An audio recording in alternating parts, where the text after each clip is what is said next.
Direct Noelsa. O, shout out kay Direct Noelsa. Sige, ikaw muna magpahing pumalit sa akin. Sige, pagod na ako.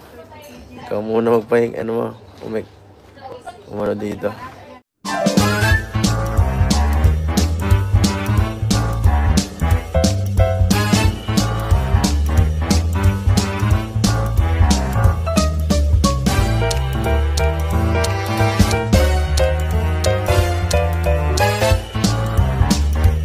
Sobrang dami guys, hindi na namin kinaya kanina ni Biancy anuhin lahat.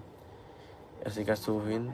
Kaya nung naandun kami, dire-diretso na lang rin kami minsan ay para hindi masyado madali yung lakad. Kasi pag hinandil namin lahat, walang mangyayari. Yung iba po ay ayaw na kaming paalisin. Mahirap po talaga. Medyo kanina po sobrang pagod po talaga. Kaliwat ka ng hiklas para makapagkuha ng retrato ang mga fans.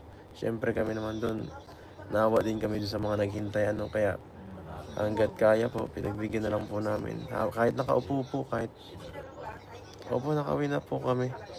Kahit pagod na po.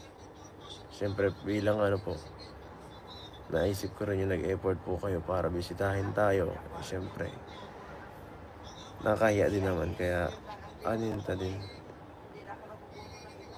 Kahit medyo sakripisyo, okay lang po yun. Unawaan ko lang po. Sa kabihira lang naman po kasing pumunta kami dito, mga kalingap sa Hong Kong. Kaya pagbigyan na lang po natin. Direct Noelsa. O, shout out kay Direct Noelsa. Sige, ikaw muna magpahing umalit sa akin. Sige, pagod na ako. Ikaw muna magpahing umano dito. Tuloy-tuloy ang kasiyahan, tuloy-tuloy din naman ang tagumpay ng Team Kalingap diyan sa Hong Kong. Walang nasayang na oras, lahat masaya. Hindi lamang ang Kalingap, kundi lalo na yung mga tunay na taga-suporta. At pag pag-uusapan ng taga-suporta, hindi mawawala dyan yung mga diehard fanatics ng Team EDSI.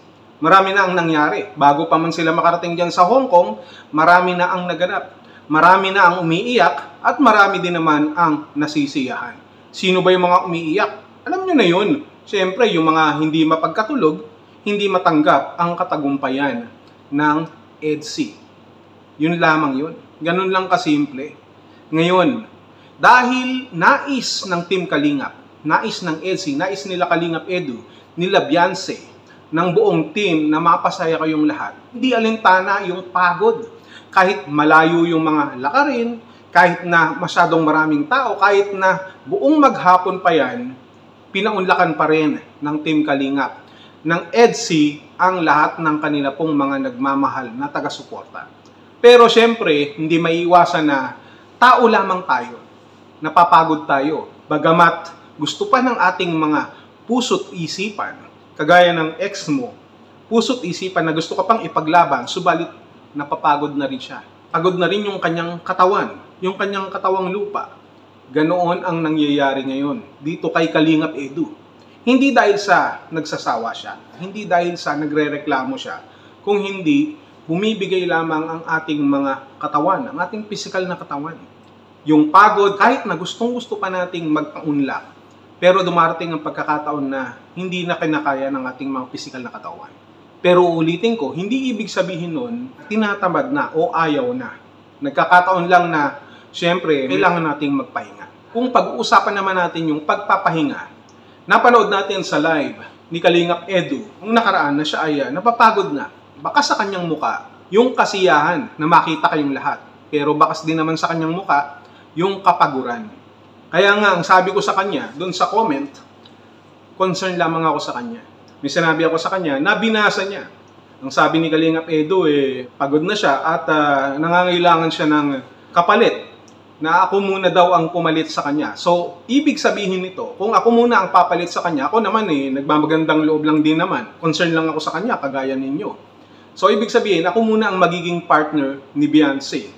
So, alam ko na wala namang makakapansin na nawala doon si Edu kung sakasakali. At hindi naman malilito si Biancy sapagkat may pagkakahawig naman kami ni Kalingap Edo din. Dahil magpipinsan nga kami, kambal ni Kalingap Rab, tapos pinsan ko pa si Edo. Ang akin, makatulong lamang ako. At nahihiya ako na humindi sa request ng aking pinsan na si Kalingap Edo na ako daw muna ang pumalit sa kanya sapagkat napapagod na siya.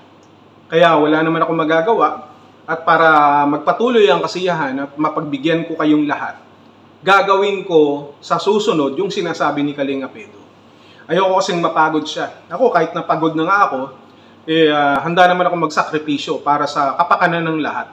Lalo na ni Kalingap Edo at syempre para hindi rin naman mag-isa si Beyonce, importante na dito din ako.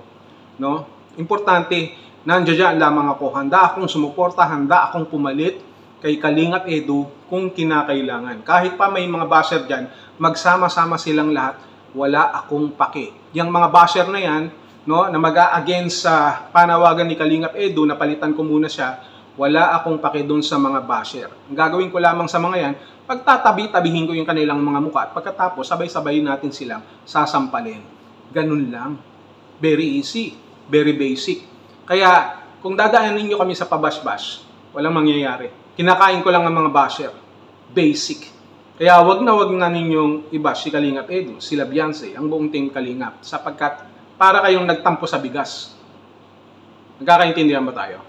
Direct na Melsa. Ikaw muna magpahing umalit sa akin, sige. Pagod na ako. Ikaw muna magpahing umano dito.